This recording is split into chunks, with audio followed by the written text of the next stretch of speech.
ओम शांति।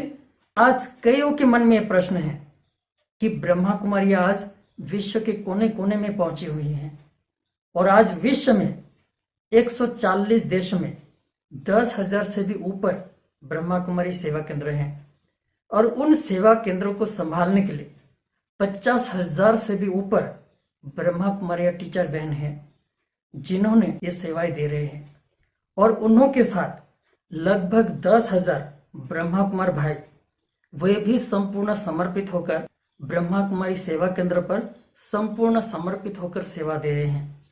यहां तक पहुंचने का राज क्या है, इन बातों को हमें समझना है।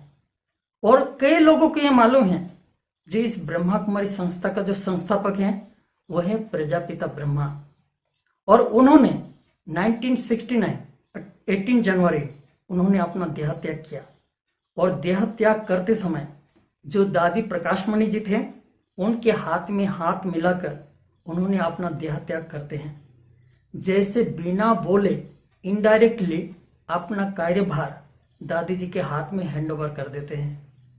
उस समय विदेश में कोई भी सेवा केंद्र नहीं था और भारत में भी कुछ 100 के अंदाज में ब्रह्मा कुमारी सेवा केंद्र था, लेकिन प्रजापिता ब्रह्मा वो देह त्याग करने के बाद इस संस्था को तीव्र गति से वृद्धि प्राप्त कराने के लिए निमित्त बनते हैं दादी प्रकाशमणि जी। लेकिन दादी प्रकाशमणि जी के अंदर ऐसे क्या चमत्कार थे कि इस संस्था को तीव्र गति से विश्व भर में फैलाए।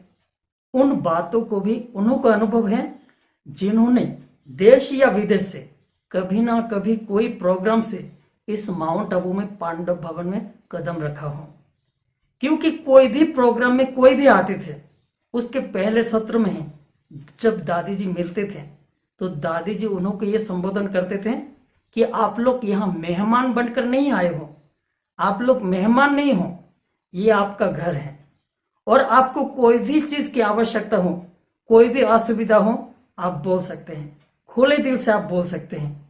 और आपको कुछ भी खाने या पीने की अगर इच्छा हो और संस्था के नियम मर्यादा अनुसार आपको कुछ भी खाने पीने की इच्छा हो, आप डिमांड कर सकते हैं। इस प्रकार से जब दादी जी सबको संबोधन करते थे, सम्मान करते थे, तो पहले दिन में ही सब दादी जी के प्यार में घायल हो जाते थे और दादी जी के प्यार में, पालना में, सत्कार में सब समर्पित होकर सहयोग देने के लिए तैयार हो जाते थे। और दादी जी सिर्फ कहने मात्र दादी जी नहीं थे, वो प्रैक्टिकल में हर एक को ये अनुभव कराते थे, भाषण देते थे। और उसका मैं अपना एक प्रैक्टिकल जो अनुभव सुनाता हूँ। मैं असम के रहने वाला था। जब वहाँ मैं ग्रेजुएशन पढ़ाई 1993 में कंप्लीट कर रहा था, उसी समय मैं ब्रह्मा कुमारी के संपर्क में आया और 1996 में मैं पहली बार माउंट आबू ये पांडव भवन में आया और उसी समय हमने दादी जी से जो अनुभव किया, कैसे अनुभव किया वो आप अनुभव कर सकते हैं। मैं जब वहाँ असम में था तो वहाँ भी एक ब्रह्मा कुमारी मना गीता पाठशाला चला रहा था। मैं तो पहले यहाँ आ गए, लेकिन हमारे जो वहाँ जो भाई बहन थे गीता पाठशाला के वो बाद में आए और उसी समय शांतिवन कंस्ट्रक्शन भी चल रहा था और वहाँ पार्टी को ठहराया भी जाता था। लेकिन वहाँ से जो हमारे गांव से जो भी आए थे उनको शांतिवन में ठहराया गया था।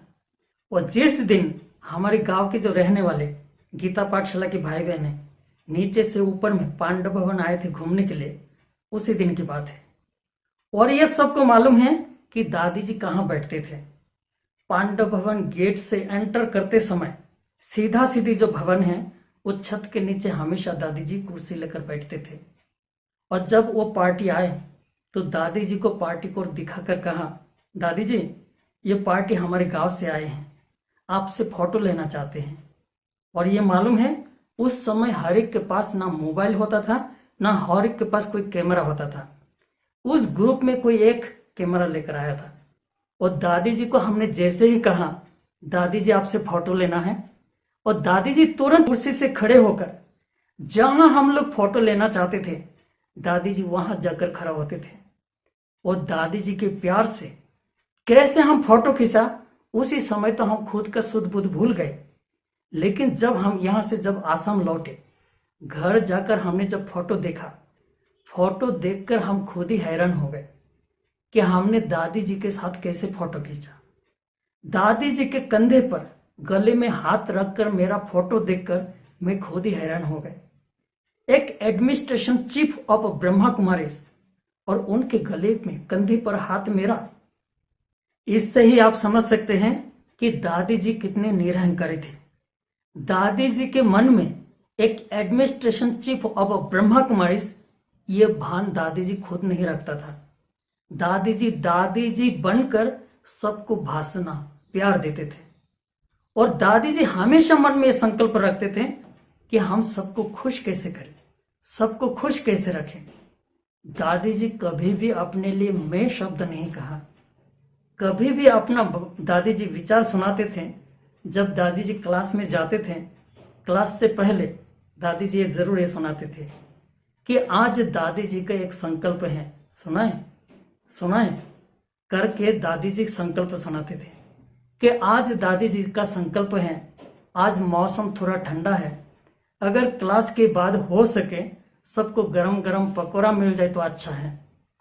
इस प्रकार की दादी जी का संकल्प सुनकर सभी तो खूब तालियां बजाते थे, लेकिन दादी जी बोलते थे, देव भाई क्लास में बैठे हैं, दादी जी का यह संकल्प है, अगर हो सके क्लास के बाद गरम गरम सबको पकौड़ा मिल जाए। जबकि क्लास में हजारों के अंदाज में है और 1 घंटा के पहले क्लास पूरा हो जाता है, लेकिन देखा भी यह भी जाता था और क्लास के बाद जैसे ही बाहर निकलते थे सबको गरम गरम पकौड़ा भी मिल जाता था। इस प्रकार से दादी जी कुछ भी संकल्प करते थे वो पूरा भी हो जाता था। एक बार जो हमारी ब्रह्मा कुमारी संस्था के जो बाबा मिलन का प्रोग्राम होता है उसमें शांतिवन में 18,000 पार्टी आए थे। शिवरात्रि के 3 दिन पहले जो पांडव भवन में, ज्यादातर दादी जी पांडव भवन में ही रहते थे। जब पार्टी आते थे शांतिवन में सिर्फ सौगात देने के लिए, पार्टी से मिलने के लिए जाते थे और दादी जी ने 3 दिन पहले ओम शांति भवन में क्लास कराई और दादी जी अपना संकल्प सुनाते हैं कि दादी जी कहते हैं, दादी जी का एक संकल्प है कि ये जो शिवरात्रि है शिव बाबा का जन्मदिन है और हम बच्चों का भी जन्मदिन है, शिव और शालिग्राम का जन्मदिन है।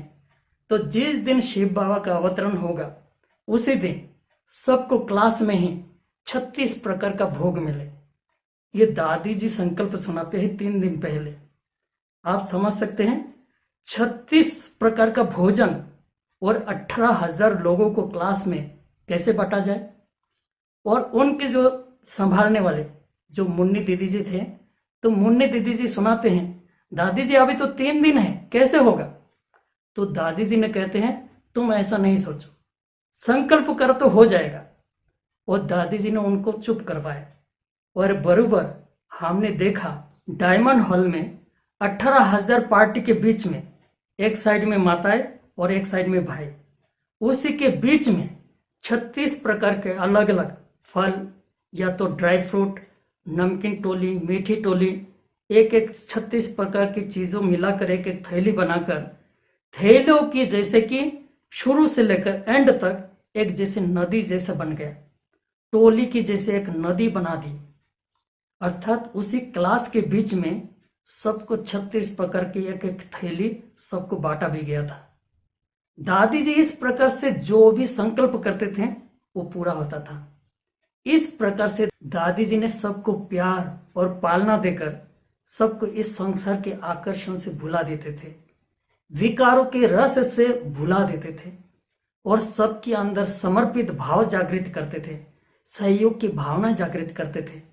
इस प्रकार से दादी जी के प्यार और पालना पाकर सभी समर्पित भी हो गए। धीरे धीरे संस्था की वृद्धि हुई, आज यहाँ तक पहुंचे। ओम शांति।